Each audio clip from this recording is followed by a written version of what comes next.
Hi, it's week 3 of our Science and Society class here at Newman University, the universe we live in, core course. Thanks for hanging in there. You're in week 3. Keep going. You're almost there. Well, you're almost halfway. Yep.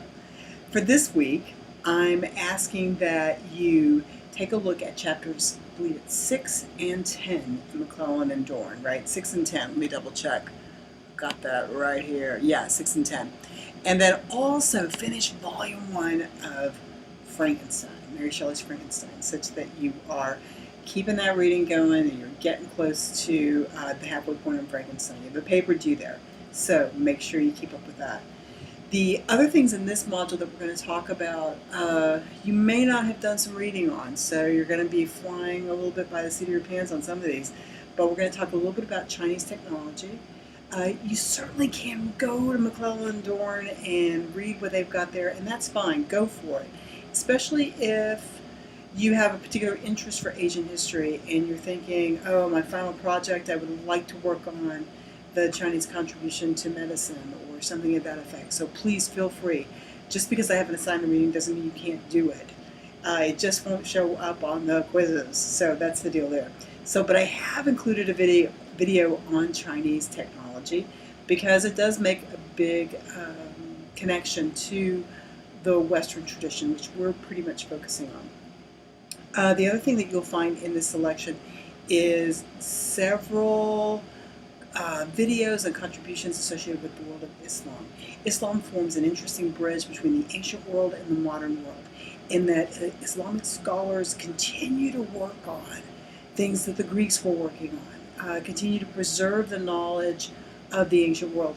And they're doing it in a monotheistic context, right? So much like the Jews, much like the Christians, Muslims are working on trying to understand the Greeks and their interesting philosophy that came out of a polytheistic world. And they're trying to make sense of it in their own monotheistic tradition. So there's a lot going on there.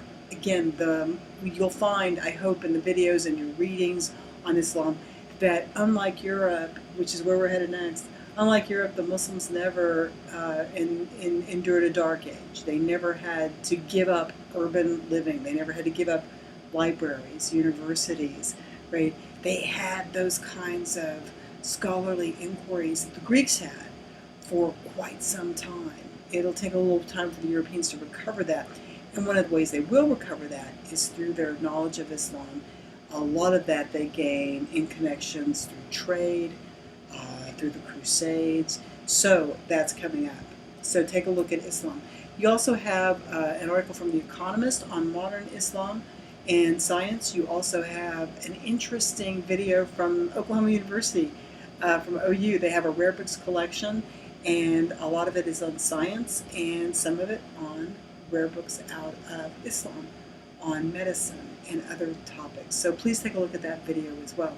I've tried to pull things together in a couple of videos that I'm calling communications, and in those videos what we're looking at there is how did these various cultures, India, China, the Greeks, the Romans, the Muslims, and Europeans, we're going to kick into the European side a little bit, how did they manage to connect with each other?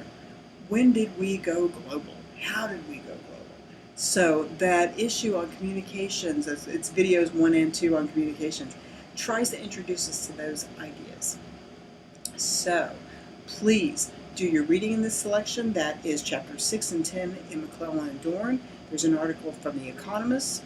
Read, please, Shelley's Frankenstein. Try to get through volume 1, which is kind of part 1. Do take a look at these other videos, and I hope you enjoy as much as you can in a summer class where you're going to be tested, right? I hope you can enjoy the information here. Again, take a look, make sure you keep up with your discussions, make sure you keep up with your quizzes, and feel free, as always, to contact me, call me, email me, go through the Ask the Prof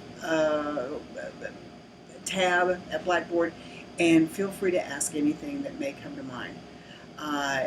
Again, good luck, keep trucking, let me know if I can help you with anything. Take care. We'll talk to you soon.